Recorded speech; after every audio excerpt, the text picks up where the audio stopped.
Hi guys, welcome to my YouTube channel. Don't forget to subscribe and share.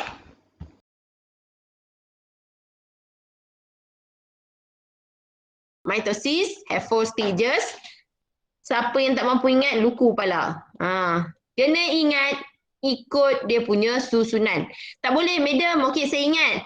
Prophase, anaphase, metaphase, telophase. Tak boleh. Otak kita dia akan dengar arahan. Kalau kamu bagi arahan yang salah, salahlah yang diingat. Okey? Otak kita jauh lebih hebat daripada handphone, jauh lebih hebat daripada laptop. Kalau kamu kata set, itu sebab otak kita tak ada limitation RAM. Gig tak ada, storage pun tak ada limitation. Lagi banyak. RAM lagi laju. Itu semua berdasarkan kamu je. Okay? So stage ada 4. Prophase, metaphase, anaphase, telophase. Pro, meta, ana, telo. Itu dia 4. Untuk meiosis pun sama. Ini juga. Okay. And then kita nak tengok chromosome behavior in every phases. Then followed by cytokinesis process, the significance of mitosis, and also the comparison of cell division in plant cell and animal cell. Ada beza dia. Okay. So, hafal. Ini yang kedua. Kenapa hafal? Ingat, kita tak tahu lagi kamu punya tu macam mana.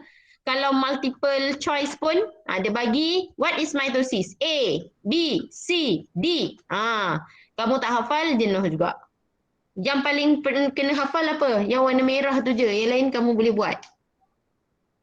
Apa dia punya main concept? Dia punya produk. Mitosis produce 2 daughter cell.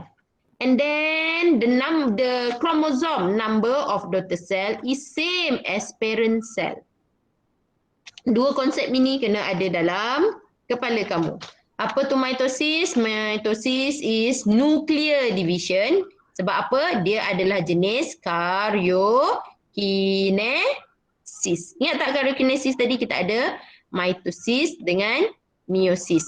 So, it's a type of nuclear division which produce 2 daughter cell. So, sini 2 daughter cell. And then, the daughter cell have same chromosome as parent cell. So chromosome same as parent cell. Ingat dua ni dan buat ayat sendiri. Itu yang paling penting. Dua konsep itu. What is mitosis? A type of nucleus division which produce 2 daughter cell which have same chromosome number as parent. Ikutlah, tak semestinya ayat sebiji gerbuk macam tu. Tapi konsepnya masih lagi sama. Faham? Kita hafal konsep. Bukannya kita hafal every word. Okay. Boleh hafal? Boleh ingat konsep tu? Boleh. Bagus. Alright. So mitosis occur in somatic cell. Apa tu somatic cell? Normal human cell. Semua sel dalam badan kita except reproductive cell. Apa tu reproductive cell? Kalau kita panggil gonad cell. Ovum. Salah.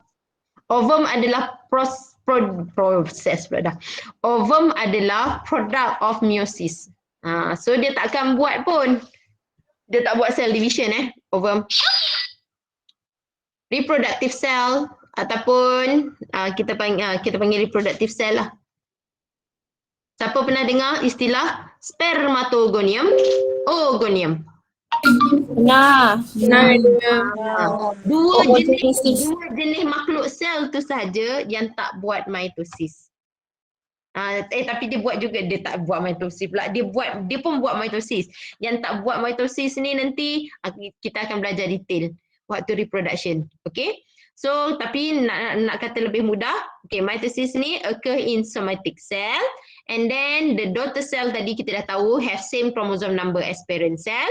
If parent 2n equal to 46, so kalau parent 2n equal to 46, so daughter cell pun dia tetap akan 2n equal to 46. Tak boleh kurang. Okay.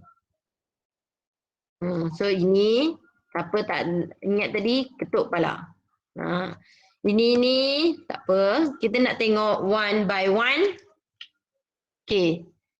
Prophase. Tengok dengan mata kamu. Prophase apa yang kita nampak. Bila kita terangkan pasal mitosis ataupun meiosis, please alert tentang satu, event. Second, chromosome behavior. Apa tu event? Contohnya formation of spindle fiber. Nuclear envelope disappear. That one is event. Chromosome behavior, what is done ataupun what is the appearance ataupun what is the apa kita panggil activity ke yang dilakukan oleh kromosom itself. So dalam prophase ni apa yang kamu nampak untuk event? Dia dah tulis pun kat sini. Apa?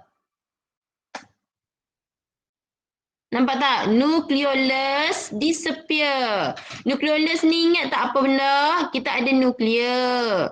Kita ada nucleus. Nucleus kita ada nuclear envelope. Lepas tu dalam nuclear envelope kita ada nucleoplasm. Dalam nucleoplasm kita ada nucleolus. Ingat ke tidak? Ingat. So nucleolus disappear during prophase ni. Dah berderai kat sini. Then apa jadi dengan kromosom? Move away from each other to opposite pole. Dia dah bergerak dah. Dah masing-masing bergerak. Okay. Ada buku yang dia tambah dekat sini. Kromosom thicken and condense.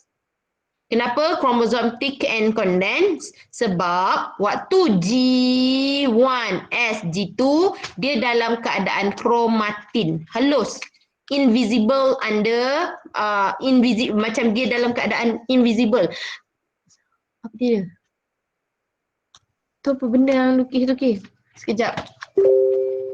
Bina istana impian kamu. Gunakan bentuk asas dan bongkar. Ini apa dia yang bulat ni ke?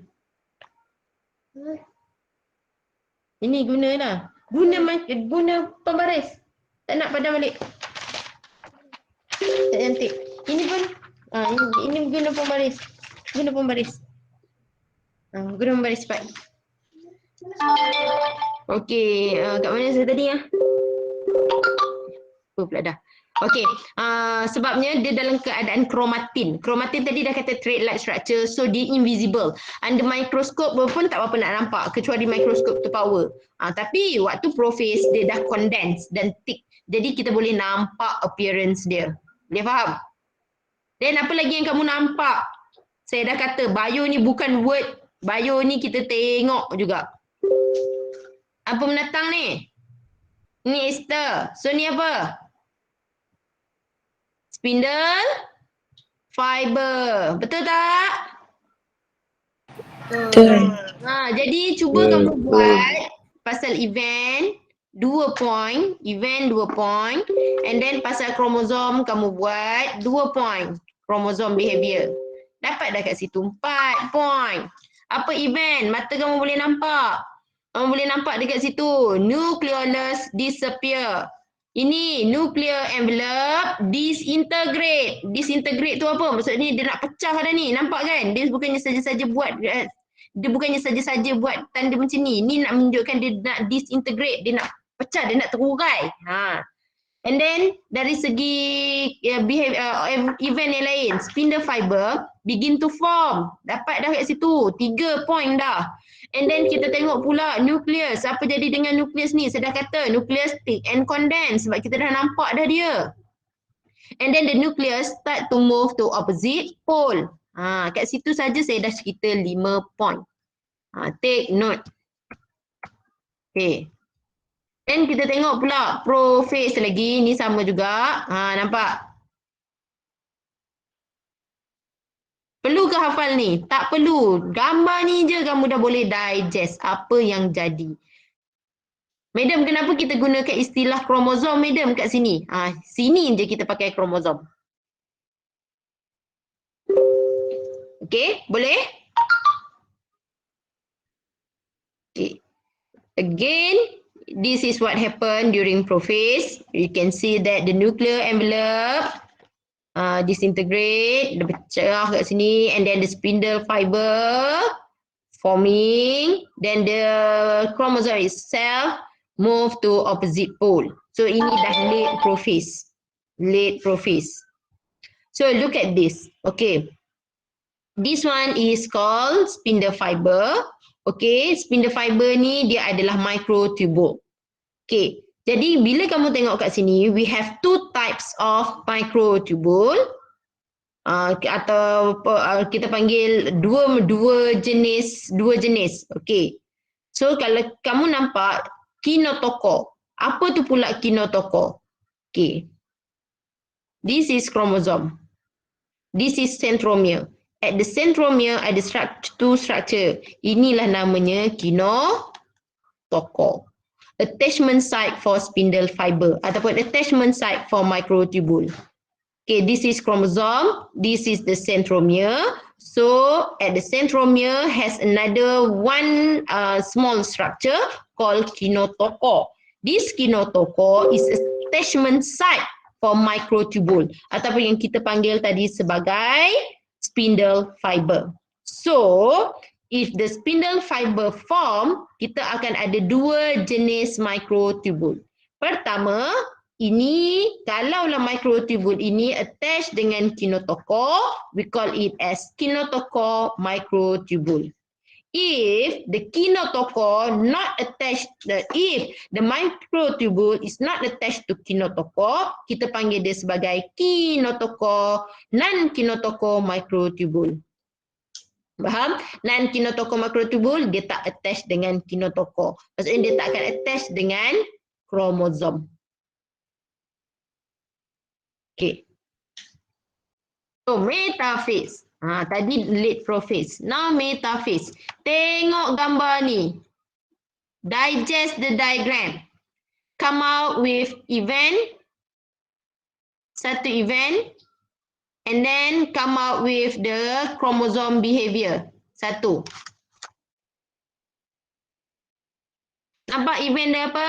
Centrosome are opposite pole of the cell. Centrosome are at opposite pole of the cell.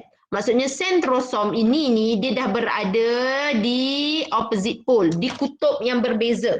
Dia dah sampai dah kat tempat dia. Dia dah move, masing-masing pergi ke kutub yang berbeza.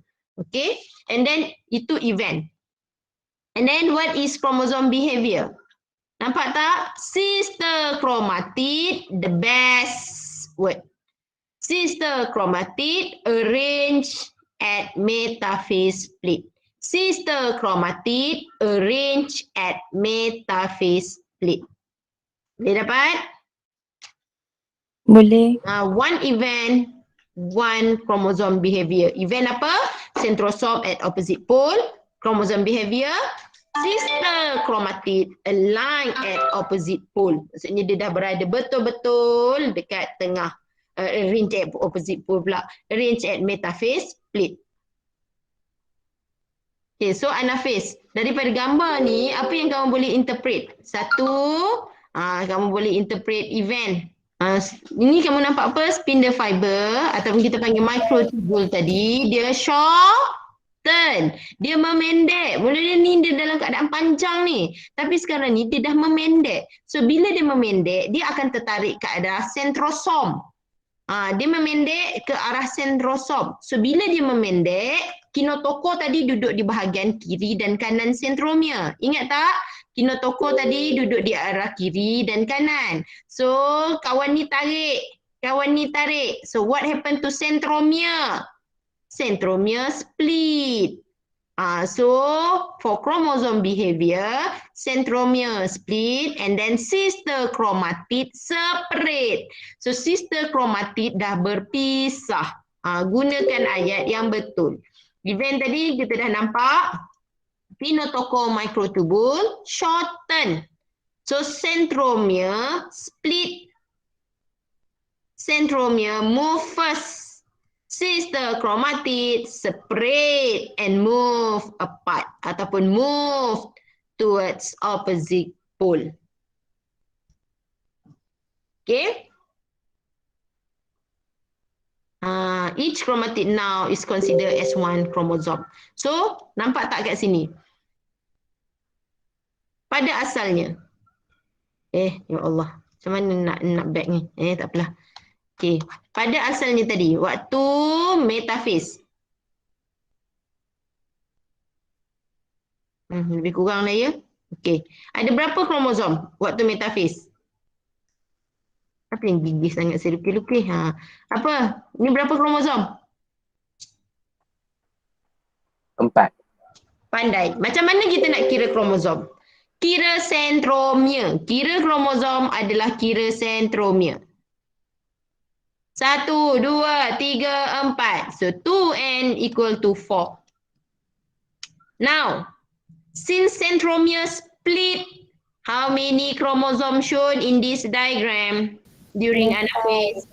Jadi 8. So sekarang ni keadaan di mana 2n equal to 8. Kromosom number berganda. So at telophase, apa yang kamu nampak kat telophase ni? Apa dah terjadi? Nampak benda ni apa? Nampak benda ni apa? Boleh faham? At least boleh bagi 2 event. Nampak dah ni, ini maksudnya nucleolus appear, betul tak? Nucleolus nak bentuk balik dah ni. And then ni yang putih-putih ni, ini nuclear envelope. Means nuclear envelope pun start to appear juga. Ataupun kita panggil sebagai reform. And then nucleus. Apa nucleus punya? Nucleus. Apa punya chromosome behavior? Kromosom dah reach at opposite pole. Lepas tu rupa dia ni dalam keadaan apa? Tebal ke nipis dah ni? Nipis. Tadi tu elok tebal-tebal montok-montok macam ni. Apa hal sekarang dah macam ni? So menunjukkan dia dah mengalami, dia dah uncondense. So dia dah jadi thin. Tak payah nak hafal pun.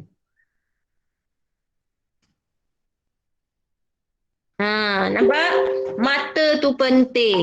Digest.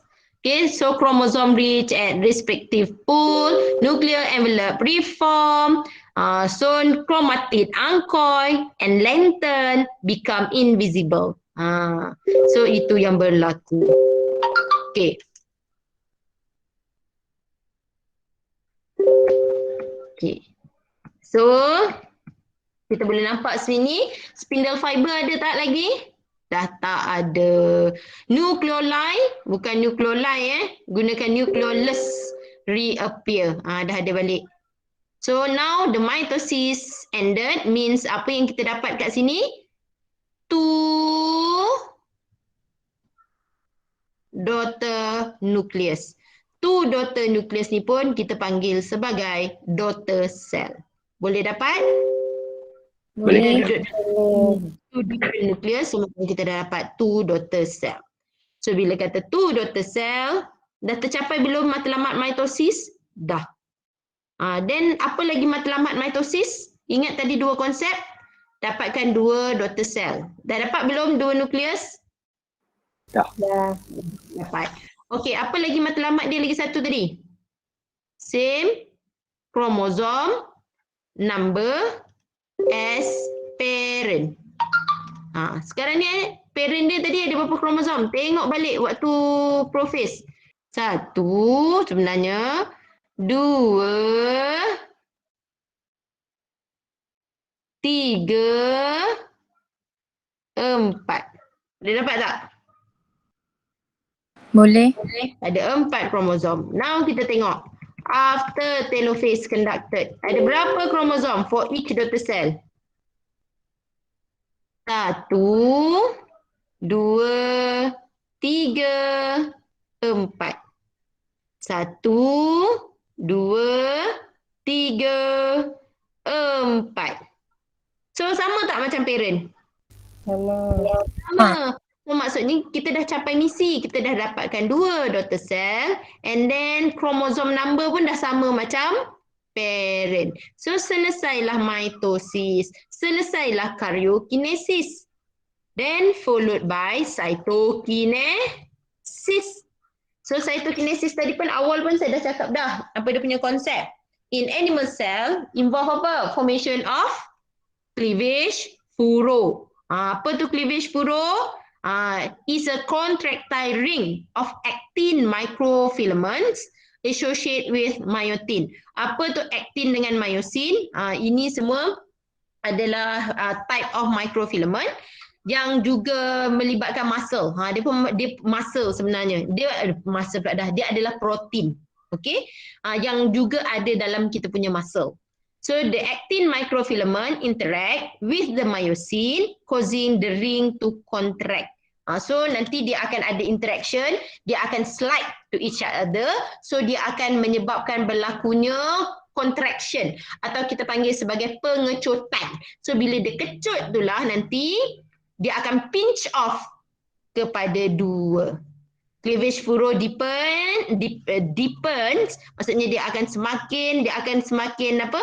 Contract ke dalam and finally the cell will pinch off into two identical daughter cell. So dapatlah 2 sel yang memang totally separate in term of nucleus and also cytoplasm. Okay. In plant cell pun saya dah cerita dah tadi, involve formation of cell plate. Cell plate. So the vesicle from the Golgi apparatus or Golgi body, dia akan bawa material cellulose. Sebab kita tahu the major component of cell wall is cellulose. So they will bring the cellulose at the center of the cell and akan forming cell plate. Yang kecil-kecil itu nama dia cell plate. And then the cell plate combine and then they will fuse and finally become new cell wall and at the end produce 2 identical daughter cell. Boleh dapat? The keyword here for animal cell, formation of cleavage furrow, which is the contractile ring, and finally the cytoplasm will pinch off and forming 2 daughter cells. And in plant cell, formation of cell plate, which is from the vesicle by Golgi apparatus, carry cellulose and then form a cell plate. Cell plate fuse to each other and then dia akan fuse dengan cytoplasm lah, plasma membrane, and finally forming a new cell wall. Okay. So habis mitosis, ini the last. Sekejap lagi saya nak tanya konsep. Okay, ini saya dah tanya konsep tapi saya tak tahu kamu faham ke tidak. Sekejap lagi saya akan tanya. Tak payah buat homework. Okay, now difference between mitosis in plant cell and animal cell. In animal cell ada centriole. So the centrosome tu akan ada within the centriole. Centrosome tadi tu yang ada ester semua tu, dia akan duduk dekat centriole. Tapi plant cell tak ada centriole. And then for animal cell, the cytokinesis involve cleavage furrow. In plant cell involve formation of cell plate. Okay, 2 tu saja. And then significance of mitosis for growth, replace dead or damaged cell, sexual reproduction. For example, yang mengalami binary fission. Asas binary fission ni saya dah kata tadi, dia akan pecah terus pak. So anak dengan mak tu memang sebiji. Sama sahaja.